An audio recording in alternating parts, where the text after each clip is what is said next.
Hi, I'm Jonathan Fields. Tune into my podcast for conversations about the sweet spot between work, meaning, and joy, and also listen to other people's questions about how to get the most out of that thing we call work.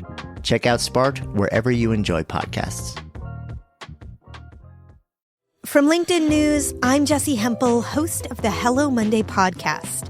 Start your week with the Hello Monday podcast. We'll navigate career pivots. We'll learn where happiness fits in. Listen to Hello Monday with me, Jessie Hempel, on the LinkedIn Podcast Network or wherever you get your podcasts. Hello, my friend, and welcome to another episode of Negotiate Anything. Thanks for spending time with us today. It's listeners like you in 181 different countries that have made Negotiate Anything the most popular negotiation and conflict resolution podcast in the world. I'm your host, Kwame Christian. I'm a business lawyer, mediator, professor, and the director of the American Negotiation Institute. Before we get started, I have two quick questions for you. Is negotiation a critical part of what you do? Do you need to resolve conflict and persuade at work? If you answered yes to both of those questions, visit our website to learn more about our negotiation workshops. We've traveled the country working with professionals just like you, and we'd love to have the opportunity to work with you too. Check out the link in the description to learn more. Karen, thanks for joining us today. Greetings from Phoenix, Arizona. Yes, bringing some sunshine to the Negotiate Anything podcast. How would you get us started by telling us a little bit about yourself and what you do? Right now, I am a faculty emeritus from Thunderbird School of Global Management, and I had been a faculty member at Graduate School for International Students for about 25 years. And now I'm taking a lot of the material that I've learned and the experiences that I've witnessed and written a book with my colleagues on quantum negotiation. And I'm creating some e-learning modules and doing a lot of coaching and writing around the concept of negotiation, especially under the context of disruption and a lot of cultural change. Fantastic. Yes. And I have to say, I have to give you a shout out before we start, because listeners, we are dealing with a celebrity in the negotiation space, because Karen did this fantastic study that I quote in almost all of my trainings. And I remember after we had our conversation, our pre-interview chat, game planning, it hit me because I quoted you again. I was like, wait, it's the same Karen. That's crazy. So before we get into it, can you tell the audience about that study? Yeah, this is a study that I did with my graduate students, and I worked with another negotiation expert, Marty Latz, who had created some planning software. And he and I both have been amazed at how little preparation many people often do when they start a negotiation. So he and I worked together on taking his negotiation software and using it in my graduate level courses. And it gives you an opportunity for the participants to be able to prepare ahead of time and then to do an analysis of their negotiation after the negotiation. And we did a control group of people who didn't prepare at all. And we have some of those in graduate school, believe it or not. And then we did another control group where only one party participated in preparation. And then we did another control group where both parties did the same preparation. And we found that there was a significant difference in the outcome because we could actually quantify this particular case that we did. We had about a 12 to 15% better outcome when both parties were both prepared. And you would think it might be the opposite. If one party's prepared and the other it doesn't, you actually get a better result when both parties are prepared. But it actually showed that preparation has an impact on not only the process, the way people felt about the process, but also in terms of the quantitative outcome, the value that was created. So we've been very excited about encouraging anybody to do preparation. It has an impact. This is great. Yeah, I love it. And so listeners, remember, this is a perfect reminder for you to download those free negotiation guides. If you go to americannegotiationinstitute.com/guide, you can get access to over 15 free negotiation guides, from a basic negotiation prep guide, salary negotiation, how to negotiate as an introvert, how to negotiate for your car, all of them for free at that link. And really, Karen, I think you gave it away. I think we've been exposed, because if people just don't listen to the podcast, but they download the guides and prepare systematically, they'll get significantly better. No, it's true. It's true. This is great. Well, perfect. Let's get into the content now. So for today's episode, very excited for it. The three things that we're going to talk about are: first, what's missing in negotiation? What are the things that people often miss? Number two, what are the 5 dimensions of humanity? And number 3, how do you handle it if the other side isn't using the approach that you're going to describe today? So very excited for it. So let's just go ahead and jump into the first one. What is it that is missing in negotiation today? Well, it's been fascinating for me in this long journey of studying negotiation, doing negotiation, and observing negotiation, that so much of the attention we traditionally place on negotiation, most people want to hear about strategy and tactics, what I call, how am I going to get what I want? And then there's been a lot of attention on the what if, or the plan B, or the BATNA. What happens if I don't reach an agreement? And then as time has moved on, then we've really focused a lot on what we want. All the targets, all the statements we want to make, the issues, what we want and what they want. That's also been very traditional. But what I have found, that even if someone has their how and their what and the what if really down, many times they forget about the why. And I'd say in the last 10 years, there's been a lot more focus on the why. What gives me meaning and purpose, and why do I have certain interests? But the piece that I fundamentally really looked at when I finished teaching and had more time to really look at the research, the current new science research, I found out that we spend very little time on who we are. So I'm finding that focusing more on who we are and who our counterpart is so critical in helping us to actually know more of what we want and how we're going to behave when we get into a negotiation. And when you say who we are, what does that really mean?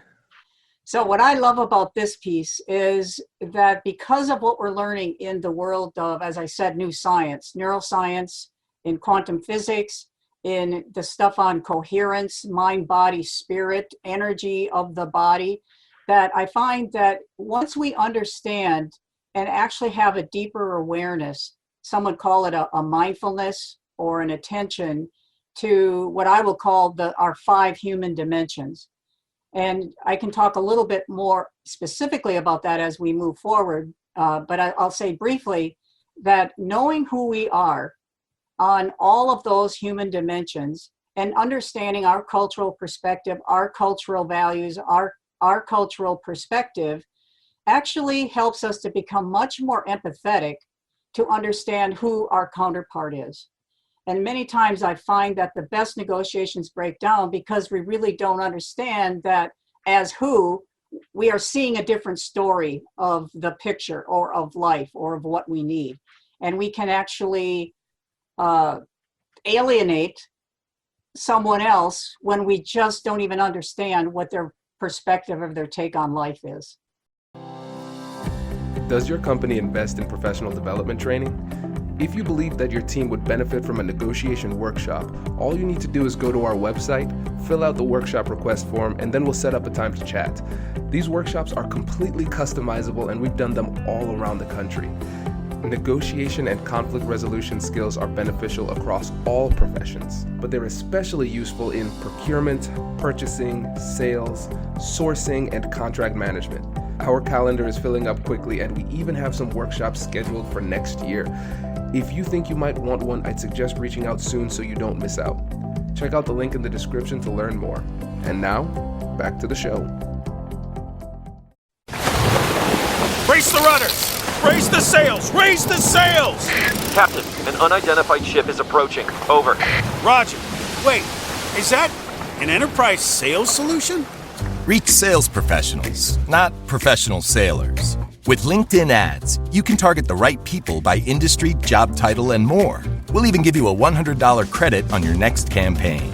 Get started today at linkedin.com/marketer. Terms and conditions apply. Yeah, it's fantastic. And I like that now because my undergrad is in psychology. So I really love nerding out on these resources that are out there now because it's validating what a lot of people have felt but struggled to give words to. And now we're able to see why these techniques work. And so I think that's great. And I'm hoping now that the literature is becoming more robust, that more people are going to get on board and start using this approach. And going back to what you were saying, focusing on who we are as a person, I think this is a great time for us to transition into those 5 dimensions of humanity that you were talking to us about earlier. Can you tell us about that too? Yes, I have found, and I'll give a very quick little history of what happened in terms of my study and why I've decided to include these 5 dimensions in preparation. I think originally in the negotiation world, we spent a lot of time on kind of cognitive thinking, that strategy and tactics need this very cognitive thinking. So there was a lot of work on the cognitive level. And then as time went on, and this was interesting to me, as I was leaving graduate school, the research on emotional and social intelligence was just coming out. And that actually shows us that we need to pay attention to how we are feeling. And then we have to look at how that can impact our behavior. So then I started integrating that material. So the emotional level became important in preparation. And then I started finding a lot of material, scientific material and performance material around the physical element. That is brain performance and physical performance. How lack of hydration, how lack of sleep, how lack of calm for our bodies can impact our negotiation preparation and our process. So then I started integrating more the physical elements, all those things we do in preparation so our physical body is prepared for very difficult negotiations. And then I came into the world of spiritual intelligence and spiritual capital, that this is beginning to be a part of the mainstream literature, that sense of meaning and purpose. What gives me a sense of meaning and purpose for myself that goes even beyond this one negotiation? So I have found that the more that people can prepare, first they look, whether it's a 5-minute or a 5-year negotiation, very quickly, can you do a quick scan? What is my thinking? Am I thinking in a very scarcity mentality or am I using an abundance mentality? So just that mind shift on your thinking, your cognition. Is the world a limited resource, scary, fearful place, or is it an abundant, benevolent place? Just to start there. Then to look at your emotions. Do I know what my emotions are? And can I manage my emotions so I can help understand others' emotions and help manage their emotions? Then do a quick scan on the social. How do I plan to behave? Do I plan to come out in a coercive, controlling, defensive way? Or do I shift my mindset, align myself so I can be in alignment to cooperate, to listen, to share? And then also very quickly think about, how do I want to show up in this negotiation? Because what gives me meaning and purpose in the world is to be good to others, to share with others. And that I want to be mindful of that when I go into the negotiation, that I want to be in alignment with my values of meaning and purpose in the world. Just doing that puts us in an alignment, and I would say it anchors us to really who we are and what we believe. And as I said before, there's so much evidence to show something happens in our brain and in our nervous system that we can align and have empathy for others, and to remember to look at those things for our counterparts as well. That's what I mean about the 5 human dimensions. This is great. And what I love about this is not only the fact that this is going to be great for the substantive outcomes of our negotiation, but we're seeing how this is going to help us in all of our relationships, getting a better understanding of who we are, but then just for our overall mental well-being. When we have a better understanding, it's almost like if you become a better person, then you're going to become a better negotiator. Right. Evidence is out there. Yeah, that's fantastic. That's great. Now, this is great. So let's say, again, hypothetically, let's say, all right, Karen, I'm on board. I've gone through this process. I am now enlightened. What if I'm dealing with somebody who's not on board? What if I'm dealing with that person who is very domineering, who's egocentric, and I'm trying to use this approach, but they're not? What are some things we could do? Well, here again, you and I could talk for hours on this. I know that this is a big interest of yours as well. So let's just put it in the context of what we've just been talking about here. In terms of what we're learning about human nervous systems, we are, and this is why we call it quantum, because our nervous systems are connected. And you can, even before a negotiation begins, even in initial exchanges, you can tell or you can sense the kind of nervous system that might be your counterpart. And you are to be aware of what you're sending as well, what energy you're sending. So first of all, let's start with the basics.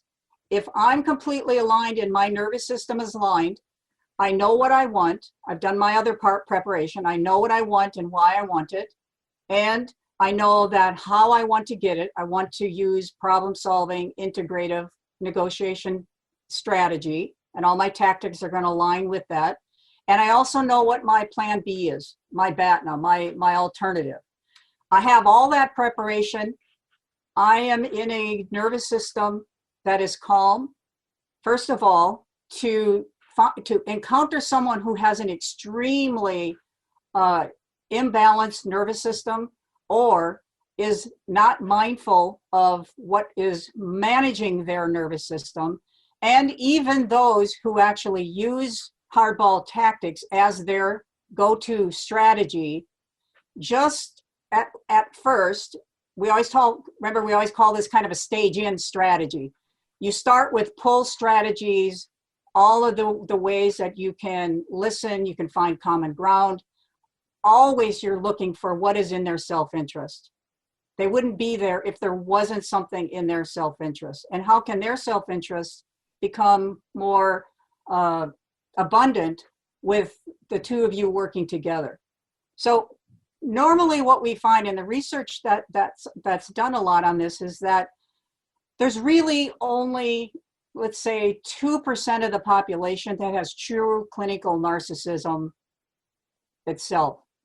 And in that case, you will need to find ways very quickly to move to your plan B, or to control, or to just get the minimum of what you need in that situation.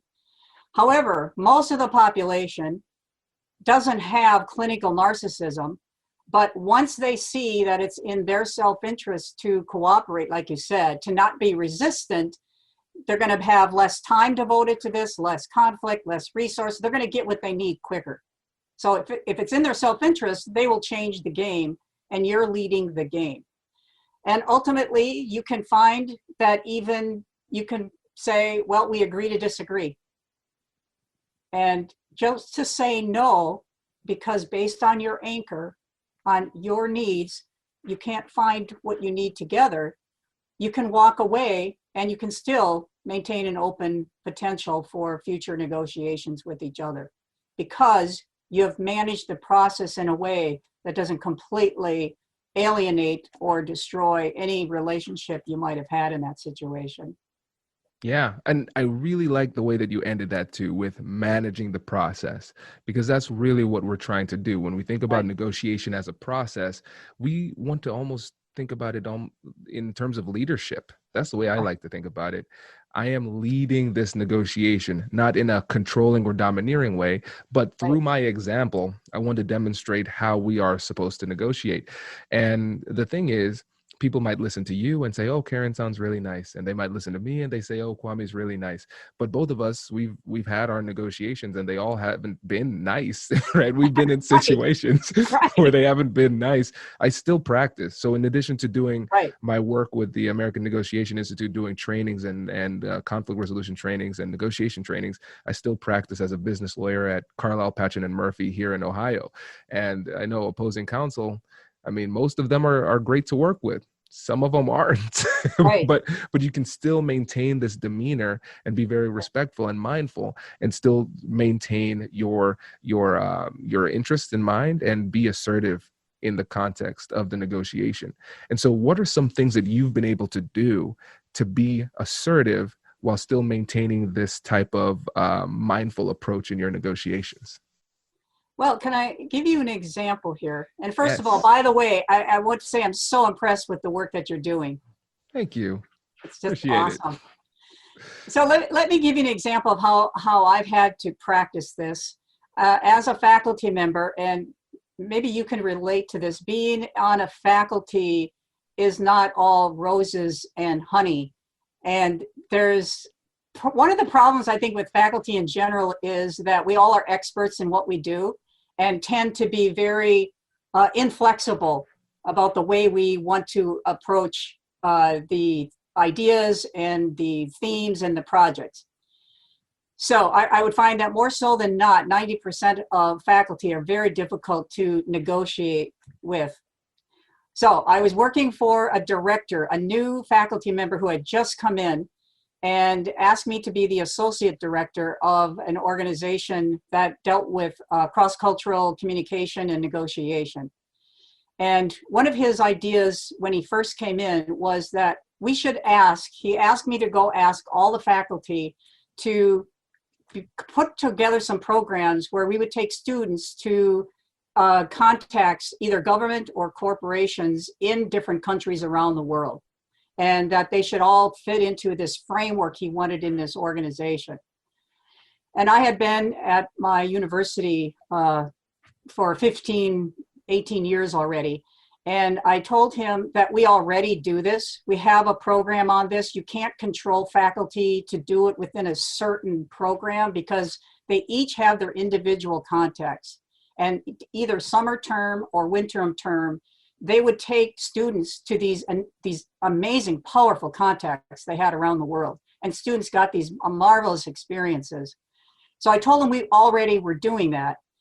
But he insisted that we continue to get them to follow this format in the institute that I was a part of.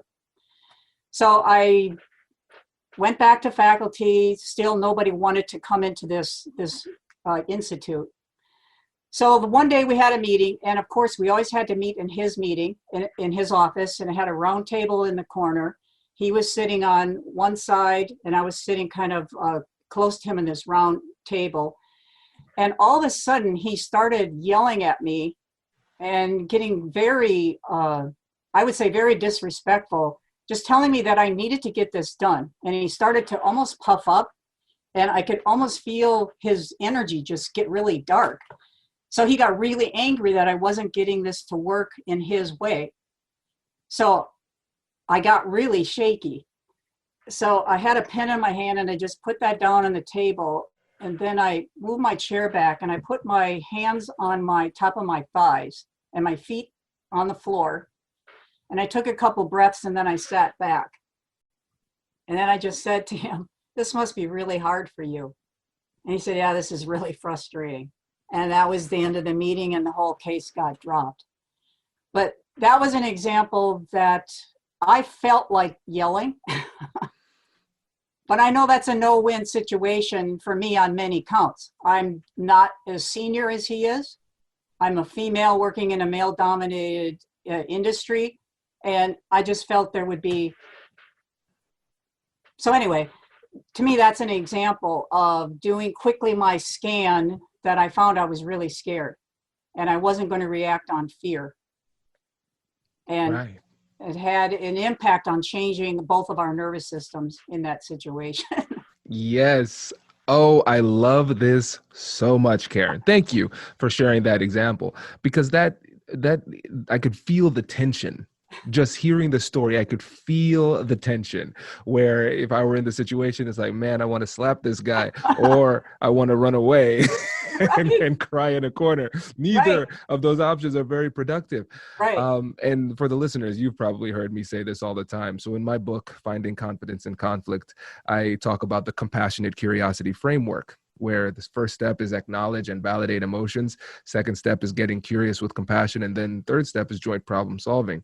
And what I always say is sometimes the conversation is so heated and they're so emotional that you can't even get to steps 2 or 3. You just need to acknowledge the emotion and get the emotions back down and then move on from there. And that's exactly what you did. You labeled and acknowledged the emotion. And then what happened? He expressed himself and he started to calm down. He started to decompress. And that's the magic behind it. If you acknowledge and validate their emotions and you keep on doing it, eventually they're going to calm down. That's it's pretty powerful. And that's why I salute all of your listeners out there who are doing their own personal development and their leadership development around understanding and managing their emotions and their behavior in leadership positions. That's so powerful, and it's so misunderstood that coaching, debriefing, mentoring, practice, debriefing, practice, coaching, and as you said, this is a lifelong experience in terms of your own personal development and your human potential. Absolutely. And one other thing too about your story that I really want to impress upon the listeners is that we're all exposed to media. We've all seen movies. And in movies, that's not how the protagonist would have responded. The protagonist would have puffed up in the situation and delivered this flawless, elegant speech and left the other side speechless and confused, right? That's just, it's not how it works in the real world. And the thing that's really funny about the most effective negotiation techniques is that they're boring. I know. Well, they're exciting to us on another level, right? Exactly. It's just so exciting to watch the choreography of something work out in a different way. Congratulations, you've just joined an elite club. By listening to a full episode, you're now officially on the Negotiate Anything team. So welcome aboard. What most team members do is they subscribe to the podcast because that allows them to automatically get the latest episodes of the show. The best things in life lie on the other side of difficult conversations. Keep learning, keep practicing, and keep getting better. Your relationships will improve, your career will soar, and you'll have the confidence you need to get the most out of these crucial conversations. Again, thank you for joining the team. We're excited to have you, and I will see you in the next episode. I'll catch you later.